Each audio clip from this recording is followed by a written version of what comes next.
इस चुनाव में शिरीष बोराळकर इनको मराठवाड़ा से भारतीय जनता पार्टी ने उम्मीदवारी दी है और पूरे मराठवाड़ा में बहुत बड़ा समर्थन भारतीय जनता पार्टी को मिल रहा है। मराठवाड़ा की जनता की इस सरकार के प्रति जो नाराजगी है वो साफ झलक रही है, क्योंकि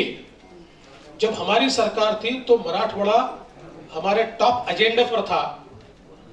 यहां पर मराठवाड़ा वाटर ग्रिड हो, समुद्र में बहकर जाने वाला पानी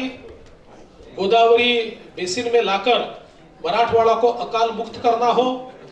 यहां पर रास्तों के काम हो, या औरंगाबाद जैसे महत्व के शहर को हजारों करोड़ रुपए देने की बात हो, या यहाँ के अलग अलग शहरों में जो काम उस समय हुआ, यहाँ के ग्रामीण भाग में जो काम हुआ, खेती के लिए जो काम हुआ, डीएमआईसी का पूरे देश का पहला उद्घाटन प्रधानमंत्री जी ने यहां पर किया। और ये सारी चीजें जो है, ये सारी चीजों के मद्देनजर लोग अब इस नई सरकार से जब कंपेयर करते हैं तो पिछले एक साल में इस सरकार ने मराठवाड़ा के प्रोजेक्ट्स को स्थगिति देना, स्टे देना, इसके सिवा मराठवाड़ा को कुछ भी नहीं दिया। एक प्रकार से मराठवाड़ा की उपेक्षा हो रही है, यहाँ के किसानों की उपेक्षा हो रही है। एक बड़ा एग्रीकल्चर क्राइसिस आज मराठवाड़ा में दिखाई पड़ता है। यहाँ का जो बेमौसम बारिश हुई उसके कारण बहुत बड़े पैमाने पर यहाँ खेती का नुकसान हुआ है,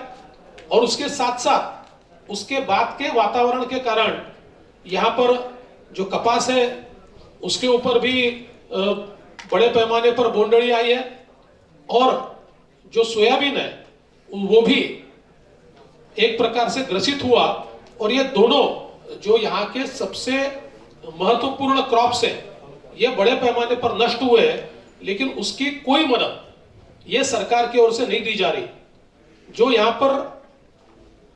कपास पैदा भी हुआ है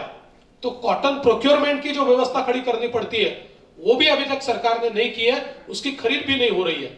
और इसलिए एक जनता का बहुत बड़ा रोष हमको दिखाई पड़ता है। बिजली के बिलों के बारे में जिस प्रकार से इस सरकार ने पलटी मारी है उसका भी एक रोष दिखाई पड़ता है, और उसके चलते मेरा विश्वास है कि जनता भारतीय जनता पार्टी को मतदान करेगी। जिस प्रकार से अभी अभी बिहार और पूरे देश के चुनाव हुए, उपचुनाव में मोदी जी के नेतृत्व पर विश्वास दिखाकर पूरी जनता ने भारतीय जनता पार्टी को वोट किया, उसी प्रकार से यहां पर भी जनता हमको वोट देगी, ये हमारा विश्वास है।